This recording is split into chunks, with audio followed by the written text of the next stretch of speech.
आज मैं अब 23वां अध्याय का कथा सुनाने जा रही हूँ। प्रेम से सुनिएगा।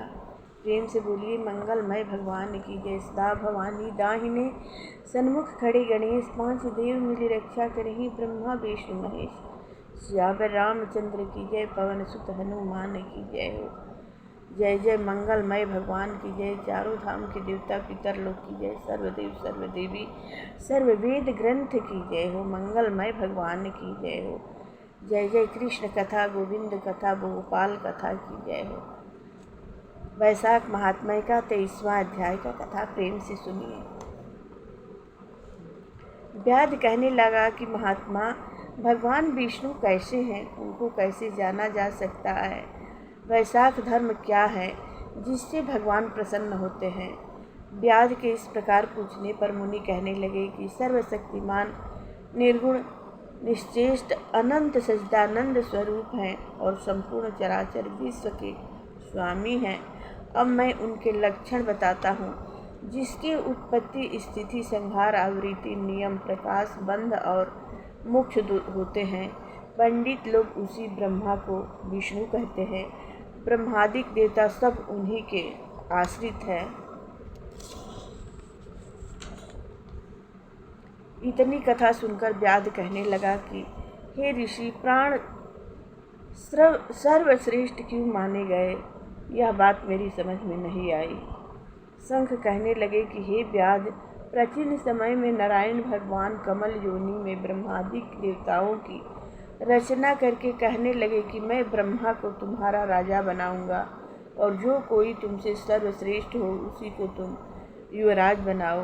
जब देवताओं ने यह बात सुनी तो आपस में युवराज बनने के लिए सब वादा करने लगे और जब निर्णय न हुआ तो फिर भगवान को जाकर कहने लगे, भगवान, हमको तो कोई भी सर्वश्रेष्ठ दिखाई नहीं देता, इसका तो आप ही निर्णय करिए। भगवान ने हंसकर कहा कि मेरे विराट रूप में से जिसके निकलने से शरीर गिर पड़े और फिर प्रवेश करने से शरीर खड़ा हो जाए वही श्रेष्ठ है।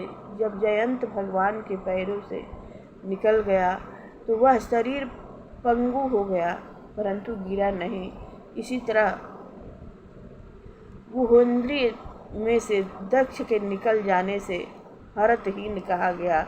नेत्रों में से सूर्य निकल जाने से नेत्रहीन, नाक से अश्विनी कुमार के निकल जाने से नासिका रहित, कानों से दिशाएं निकल जाने से बहरा, जिह्वा से वरुण निकल जाने से अक्षरस और मन को चैतन्य करने वाले रुद्र के निकल जाने से तो जड़ कहने लगा, परंतु देह गिरी नहीं वरन पूर्वत सब कार्य करते रहे। मगर फिर प्राणों के निकलते ही देह गिर गई और उसको मृत कहने लगे।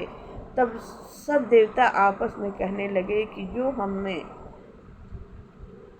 हम में से इस देह को उठाने में समर्थ होगा वही सर्वश्रेष्ठ और युवराज होगा।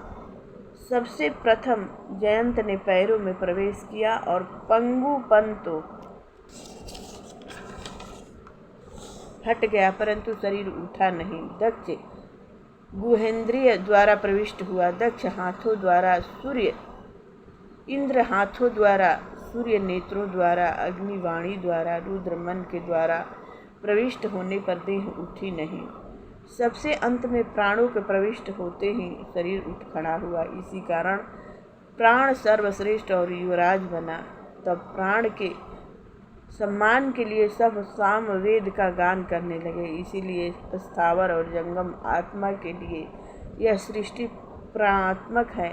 प्राण ही जगतपति है, प्राण बिना जगत कुछ भी नहीं।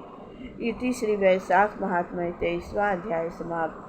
23वां अध्याय का कथा समाप्त हुआ। प्रेम से बोलिए मंगलमय भगवान की जय हो। भगवान विष्णु की जय हो। जय जय वैशाख महात्म्य की जय हो।